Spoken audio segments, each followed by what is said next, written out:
दोस्तों ये रियल उपनिषद बुक है। पिछले वीडियो पे हमने यहाँ तक पढ़ा था, उसके बाद आज यहाँ से शुरू करते हैं। रियल रामायण, महाभारत, वेद पुराण, कामशास्त्र, उपनिषद, ये सब अगर आप शुरुआत से पढ़ना चाहते हो हर बुक, तो इस वीडियो के नीचे चैनल के नेम या पिक्चर पे क्लिक कीजिए, या फिर चैनल का नाम कुछ अलग कुछ रोचक को यूट्यूब पे सर्च करके प्लेलिस्ट में जा करके या वीडियो में देख सकते हैं। तो मौदगल्य के ब्रह्मचारी को देखकर और उसे सुनाकर ग्लाव ने उपहास उड़ाते हुए, मजाक करते हुए कहा कि मौदगल्य अपने इस ब्रह्मचारी को क्या पढ़ाता है, मतलब कुछ नहीं पढ़ाता है। मौदगल्य के ब्रह्मचारी ने इस बात को सुनकर अपने आचार्य के पास जाकर कहा, जो आज अतिथि हुए हैं आपको उन्होंने मूर्ख कहा है, क्या वो विद्वान हैं? मौदगल्य ने पूछा। हे सौम्य, उनका जो विद्वान, सूक्ष्मदर्शी तथा विजय चाहने वाले शिष्य हो, तुम उसे मेरे पास ले आओ। मौदगल्य ने उससे पूछा, हे सौम्य, तुम्हारे आचार्य क्या पढ़ाते हैं? उसने उत्तर दिया, वे तीनों वेदों का प्रवचन करते हैं। हे सौम्य, यदि वे ये जानते होंगे तो कहेंगे कि आचार्य अपने ब्रह्मचारी को जिसका उपदेश देते हैं वो सावित्री है, अर्थात जो गायत्री का शब्दार्थ स्थूल अर्थ है उसे ही बता देंगे। अब तुम कहना कि अपने तो हमारे आचार्य मौदगल्य को मूर्ख बतलाया था, वे आपसे जो प्रश्न पूछते हैं उसे आप नहीं बतला सके तो 1 वर्ष के भीतर आपको कुछ कष्ट होगा। हे सौम्य, हमने भी सब वेद अध्ययन किया है, फिर तुम्हारे आचार्य मुझे मूर्ख क्यों कहते हैं? क्या शिष्टों के लिए ऐसा कहना ठीक है? हम उनसे जो प्रश्न पूछेंगे वे उसे बतला ना सकेंगे तो वे उसे पढ़ाते भी ना होंगे। तब उन मौदगल्य ने अपने ब्रह्मचारी से कहा, सौम्य, तुम जाओ ग्लाव मैत्रेय के समीप उपस्थित होकर कहो कि 12 मैथुन तथा 24 योनि वाली भृगु और अंगिरा जिसके नेत्र हैं तथा जिसके आश्रय ये सब हैं, उस सावित्री को हमें पढ़ाइए। तो अब मौदगल्य का शिष्य मैत्रेय पास आया। उसने उससे पूछा किंतु वे उसका उत्तर ना दे सके। उसने कहा, आपने मौदगल्य को मूर्ख कहा था, उन्होंने जो आपसे पूछा आप उसे नहीं बतला सके, इसलिए 1 वर्ष में आपको कष्ट होगा। तब मैत्रेय ने अपने शिष्यों से कहा, अब आप लोग अपनी अपनी इच्छा अनुसार अपने अपने घर को लौट जाइए। मैंने मौदगल्य को मूर्ख कहा, पर उन्होंने जो पूछा है मैं उसे नहीं बतला सका हूँ। मैं उनके पास जाऊँगा और उन्हें शांत करूँगा। दूसरे दिन प्रातःकाल हाथ में समिधा लेकर मैत्रेय मौदगल्य ऋषि के पास आए और कहा, मैत्रेय आपकी सेवा में आया है। किस लिए? उन्होंने पूछा। मैत्रेय ने कहा, मैंने आपको मूर्ख कहा था, आपने जो पूछा मैं उससे ना बतला सका, अब मैं आपकी सेवा में उपस्थित होकर आपको शांत करूँगा। मौदगल्य ने कहा, आप यहाँ आए हैं लेकिन लोग कहते हैं कि आप शुद्ध भावना से नहीं हैं, तो भी मैं तुम्हें कल्याणकारी भाव देता हूँ, तुम इसे लेकर लौटो। मैत्रेय ने कहा, आपका कहना अभयकारी एवं सत्य है। मैं आपकी सेवा में समित पानी होकर उपस्थित होता हूँ। तब वे विधि पूर्वक उनकी सेवा में उपस्थित होकर पूछा, सविता का वरेण्य किसे कहते हैं? उस देव का वर्ग क्या है? यदि आप जानते हो तो घी संयुक्त तत्वों को कहिए, जिनके द्वारा सबको प्रेरणा देता हुआ सविता विचरण करता है। उन्होंने उत्तर दिया, वेद और छंद सविता के वरेण्य हैं। विद्वान पुरुष अन्य को ही देव का वर्ग बतलाते हैं। कर्म ही वो घी तत्व है जिसके द्वारा सबको प्रेरणा देता हुआ सविता विचरण करता है। ये सुनकर उसने फिर पूछा, सविता क्या है और सावित्री क्या है? मन सविता है, वाक सावित्री है, यानी बोलना सावित्री है। जहाँ मन है वहाँ वाक है, जहाँ वाक है वहाँ मन है। ये दोनों दो योनि और एक मिथुन है। अग्नि सविता है, पृथ्वी सावित्री। जहाँ अग्नि है वहाँ पृथ्वी है, जहाँ पृथ्वी है वहाँ अग्नि है। ये दो योनि एक मैथुन है। वायु सविता है, अंतरिक्ष सावित्री है। जहाँ वायु है वहाँ अंतरिक्ष है, जहाँ अंतरिक्ष है वहाँ वायु है। ये दोनों योनि और एक मैथुन है। आदित्य सविता है, घी सावित्री। जहाँ आदित्य है वहाँ घी है, जहाँ घी है वहाँ आदित्य है। ये दोनों योनि एक मिथुन है। चंद्रमा सविता है, नक्षत्र सावित्री है। जहाँ चंद्रमा है वहाँ नक्षत्र है, जहाँ नक्षत्र है वहाँ चंद्रमा है। ये दोनों योनि और एक मिथुन है। दिन सविता है और रात्रि सावित्री है। जहाँ दिन है वहाँ रात्रि है, जहाँ रात्रि है वहाँ दिन है। ये दो योनि और एक मिथुन है। उष्ण सविता है, शीत सावित्री है। जहाँ उष्ण है वहाँ शीत है, जहाँ शीत है वहाँ उष्ण है। ये दोनों योनि और एक मिथुन है। बादल सविता है और वर्षण सावित्री। जहाँ बादल है वहाँ वर्षण है, जहाँ वर्षण है वहाँ बादल है। ये दोनों योनि तथा एक मिथुन है। विद्युत सविता है और उसकी तड़क सावित्री। जहाँ बिजली है वहाँ उसकी तड़क है, जहाँ तड़क है वहाँ बिजली है। ये दोनों योनि और एक मिथुन है। प्राण सविता है, अन्न सावित्री। जहाँ प्राण है वहाँ अन्न है, जहाँ अन्न है वहाँ प्राण है। ये दोनों योनि तथा एक मिथुन है। वेद सविता है और छंद सावित्री। जहाँ वेद है वहाँ छंद है, जहाँ छंद है वहाँ वेद है। ये दो योनि और एक मिथुन है। यानी एक ही चीज़ के दो टाइप्स हैं। यज्ञ सविता है और दक्षिणा सावित्री। जहाँ यज्ञ है वहाँ दक्षिणा है, जहाँ दक्षिणा है वो यज्ञ है। ये दोनों योनि तथा एक मिथुन है। विद्वान तथा परोपकारी महाराज आपकी सेवा में ये ब्रह्मचारी आया है। ये ब्रह्मचारी आपके यहाँ आकर ज्ञान से परिपूर्ण हो गया है। इसके बाद वे वहाँ से चले गए और उन्होंने कहा कि आप मैं इसे जान गया हूँ। इस योनियों अथवा इन मैथुनों में आया हुआ मेरा कोई ब्रह्मचारी अल्पायु नहीं होगा। ब्रह्म ने श्री प्रतिष्ठा और आयतन को देखा। वो था कि तप करे। यदि तप के व्रत को धारण किया जाए तो सत्य में प्रतिष्ठा रहती है। उस सविता से ब्राह्मण की सृष्टि की तथा सावित्री को उससे घेर दिया। पृथ्वी से ऋक को जोड़ा, मुक्त किया। ऋक से अग्नि को, अग्नि से श्री को, श्री से स्त्री को, स्त्री से मिथुन को, मिथुन से प्रजा को, प्रजा से कर्म को, कर्म से तप को, तप से सत्य को, सत्य से ब्रह्मा की और ब्रह्मा से ब्राह्मण को, ब्राह्मण से व्रत को। ब्राह्मण व्रत से ही तीक्ष्ण होता है, पूर्ण होता है और अविच्छिन्न होता है।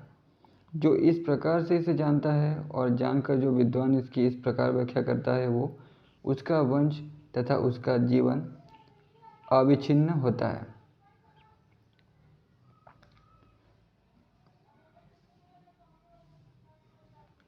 अंतरिक्ष से यजु को युक्त करता है, यजुर्वेद से वायु को, वायु से मेघ को, मेघ से वर्षा को, वर्षा से औषधि वनस्पति को, औषधि वनस्पति से पशुओं को, पशुओं से कर्म को, कर्म से तप को, तप से सत्य को, सत्य से ब्रह्म को, ब्रह्म से ब्राह्मण को, ब्राह्मण से व्रत को, व्रत से तीक्ष्ण, ब्राह्मण तीक्ष्ण और अविच्छिन्न होता है। जो विद्वान इस प्रकार जानकर सावित्री के द्वितीय पाद की व्याख्या करते हैं उनका वंश तथा जीवन अविच्छिन्न होता है।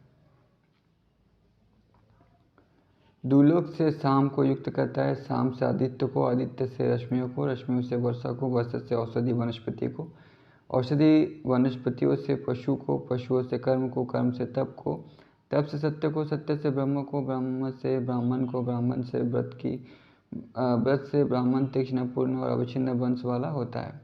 जो विद्वान ये जानकर सावित्री के तृतीय पाद की व्याख्या करते हैं वे अपने वश एवं जीवन को अविच्छिन्न बनाते हैं। सावित्री के 3 पाद जानने वाला ब्राह्मण ब्रह्म प्राप्त, ग्रसित और परामिष्ट होता है। प्राप्त, ग्रसित और परामिष्ट। ब्रह्म से प्रकाश प्राप्त, ग्रसित एवं परामिष्ट है। आकाश से वायु प्राप्त ग्रसित तथा परामिष्ट है। वायु से ज्योति अभिपत्र ग्रसित और परामिष्ट है। ज्योति से जल प्राप्त ग्रसित और परामिष्ट है। जल से पृथ्वी प्राप्त ग्रसित और परामिष्ट है। भूमि से अन्न अभिन्न अभिपन्न ग्रसित और परामिष्ट है। अन्न से प्राण अभिपन्न ग्रसित तथा परामिष्ट है। प्राण से मन अभिपन्न ग्रसित तथा परामिष्ट है। मन से वाक अभिपन्न ग्रसित तथा परामिष्ट है। वाक से वेद अभिपन्न ग्रसित एवं परामिष्ट है। वेदों से यज्ञ प्राप्त ग्रसित और परामिष्ट है। इस प्रकार का ज्ञान रखने वालों में ये 12 महाभूत प्रतिष्ठित रहते हैं। इनमें यज्ञ ही सर्वश्रेष्ठ है। जो विद्वान ये समझ लेते हैं कि हम यज्ञ के जानकार हो गए हैं, वे इसे नहीं जानते। ये यज्ञ वेद में प्रतिष्ठित है, वेद वाक में प्रतिष्ठित है, वाक मन में प्रतिष्ठित है, मन प्राण में प्रतिष्ठित है, प्राण अन्न में प्रतिष्ठित है, अन्न भूमि में प्रतिष्ठित है, भूमि जल पर प्रतिष्ठित है, जल तेज पर प्रतिष्ठित है, तेज वायु पर प्रतिष्ठित है, वायु आकाश पर प्रतिष्ठित है, आकाश ब्रह्म पर प्रतिष्ठित है, ब्रह्म ब्रह्मवेत्ता ब्राह्मण पर प्रतिष्ठित है। इस प्रकार जानने वाला ब्रह्मज्ञानी पुण्य एवं कीर्ति को प्राप्त करता है तथा सुरभित गंधों को पाता है। वो व्यक्ति पापहीन होकर अनंत ऐश्वर्य को प्राप्त होता है। अब यहाँ से नेक्स्ट उपनिषद शुरू हो रहा है। ओम ब्रह्म हम दोनों गुरु शिष्य की साथ ही रक्षा करें, हम दोनों के एक साथ ही पालन करें, हम दोनों किसी का द्वेष न करें। ओम शांति। हर उपनिषद की शुरुआत में यही बोला जाता है। ज्ञानी पुरुष का कर्तव्य है कि विद्युत की दमक के समान इस क्षणस्थायी जीवन को व्यर्थ नष्ट न होने दे। शास्त्र के अध्ययन और उनके बारंबार अभ्यास के द्वारा विद्या की प्राप्ति हो सकती है। परिणव रूप रथ में बैठकर भगवान विष्णु को साक्षी बनाएं और ब्रह्मलोक के यथार्थ पद की खोज करते हुए भगवान रुद्र की उपासना में लगे। उस रथ के द्वारा तब तक चलना चाहिए जब तक रथ का मार्ग पूरा ना हो जाए। जब वो पूरा हो जाए तब रथ को छोड़कर मनुष्य स्वयं ही आगे बढ़ जाता है।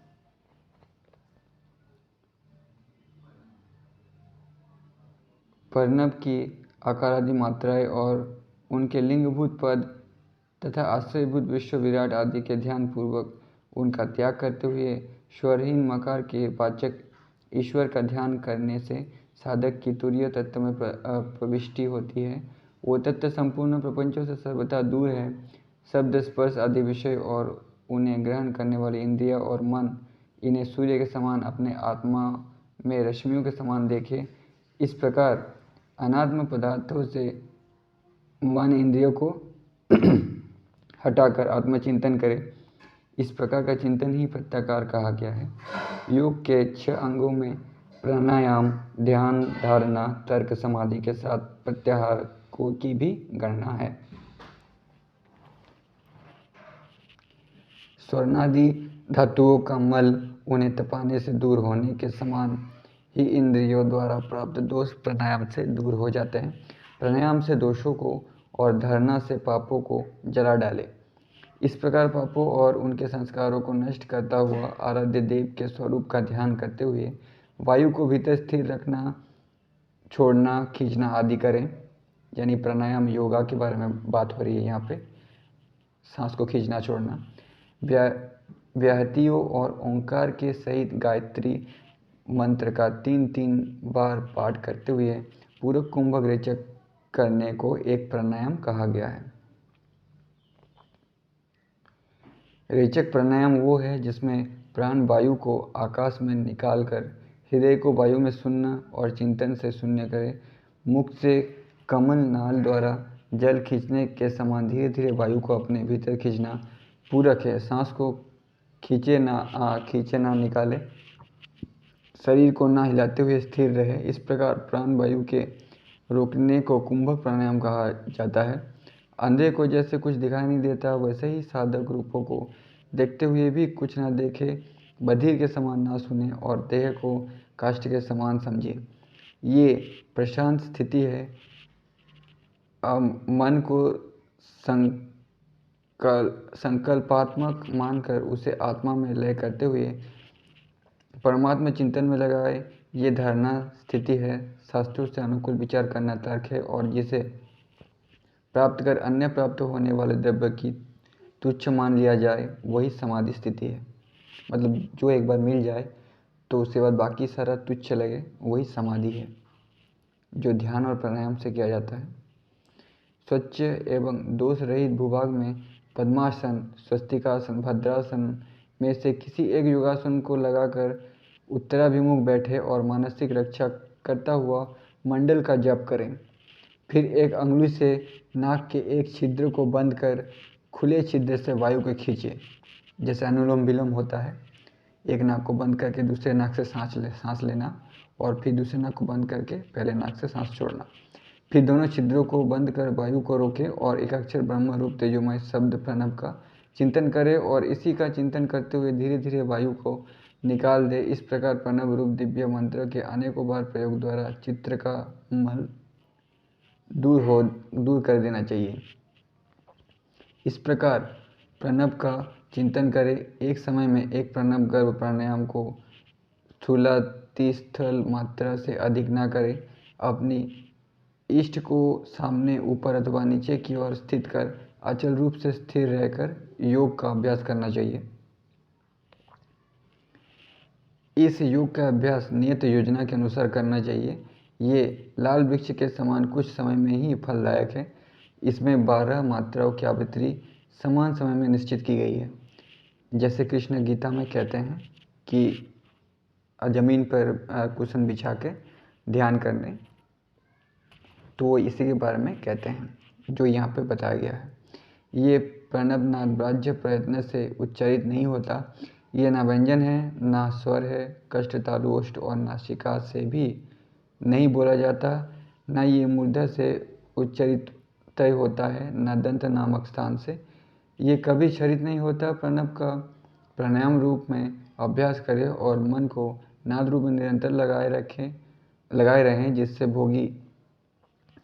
योगी मार्ग दिखता है। उसी मार्ग से प्राण मन के साथ जाता है। प्राण के श्रेष्ठ मार्ग द्वारा गमन करने के निमित्त नित्य अभ्यास आवश्यक है। वायु का प्रवेश द्वार हृदय है। इसी के द्वारा प्राण सुषुम्ना मार्ग में प्रविष्ट होता है। इससे ऊपर उर्ध्वगमन मार्ग और सबसे ऊपर मोक्ष द्वार ब्रह्मरत्न है। योगीजन इसे ही सूर्यमंडल मानते हैं। इसे अभेद कर प्राण त्यागने से मुक्ति की प्राप्ति होती है।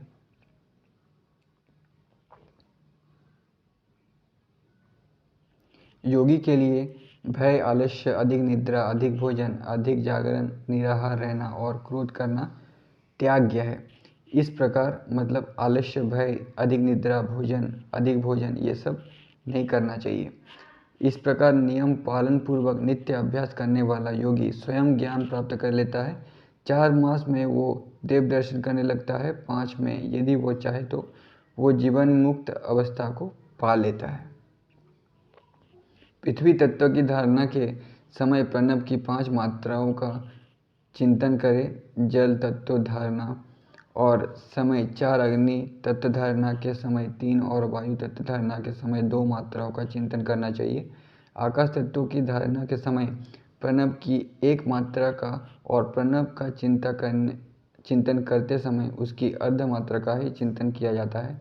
अपने देह में ही मानसिक धारणा द्वारा पंचभूतों की सिद्धि और चिंतन करना चाहिए। इस प्रकार करने से पंचभूत वशीभूत होते हैं। जिस प्राण में 30 अंगुल प्रमाण लंबा श्वास स्थित है, वो इस प्राणवायु का आश्रय रूप है। इसी की प्राण नाम से प्रसिद्ध है। इंद्रिय गोचर ब्रह्म प्राण में 1,13,680 निश्वास दिन रात में आते हैं। हृदय में प्राण आदि का निवास है। अपान गुदा में, समान नाभि में और उदान कंठ में रहता है। व्यान की स्थिति सभी अंगों में है। प्राणवायु लोहित मणि के वर्ण का, अपान इंद्रगोप और वर्ण का, समान गोदुग्ध के वर्ण का, उदान धूसर वर्ण का तथा म्यान अग्निशिखा के समान वर्ण वाला और तेजोमय है। जिस साधक का प्राण इस मंडल को भेद कर मस्तक में पहुंच जाता है, उसकी कहीं भी मृत्यु हो, वो पुनर्जन्म के चक्कर में नहीं पड़ता, पुनः जन्म नहीं लेता।